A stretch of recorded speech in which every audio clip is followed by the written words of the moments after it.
हम भंवरा बन जाते हम भंवरा बन जाते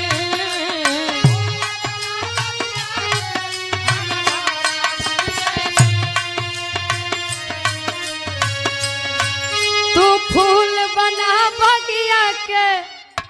कब बलम के बांगुड़ बेलन बस जा तू फूल बना बगिया के हम भंवरा बन जाते तू फूल बना बगिया के हम भंवरा बन जाते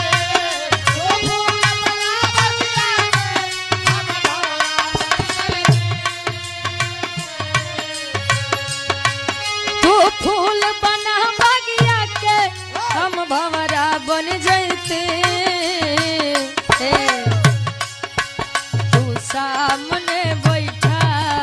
हम देखत रह जाते।